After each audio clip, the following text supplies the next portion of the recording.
আসসালামু আলাইকুম। এটা আছে কবুতর 2200 কিরাঙের চাপা। এ আছে মোবিল পাম্প। এখানে এই পাম্পটা সেটিং হয়। আপনারা দেখছেন, এই দেখেন এখানের মধ্যে ভিতরে লুজ। কারণ এই জায়গায় একটা সকেট মারবো, সেই সকেটটা আমি কাটতেছি। এই সকেটটা কেটে এর ভিতরে ঢুকাবো।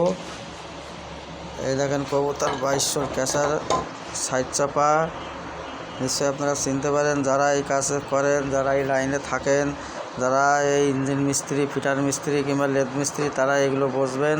এটা কবুতর 2200 চাপা।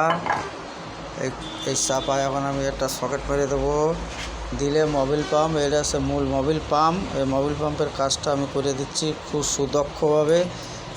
আপনারা দেখছেন, এই দেখেন এই সেই বুশ, এই বুশটা সুন্দরভাবে আমি কাটিং করে দেবো। দিলে ভিতরে দিয়ে পালিশ করলে আমার মোবিল উঠবে সুন্দরভাবে। এরা আপনারা যারা জানেন তারা করবেন, যারা জানেন না তারাও কাজটা দেখে রাখেন। দেখে রাখলে ক্ষতি নেই। আপনারা দেখে রাখুন কীভাবে কাজগুলো করি। এই কাজগুলো আপনারাও করে দিতে পারবেন। এ বেশি একটা কষ্টের কাজ না, ঝামেলাও না, কিন্তু একটু বুদ্ধির কাজ। আপনারা একটু বুদ্ধি খাটালেই পারবেন। ধন্যবাদ।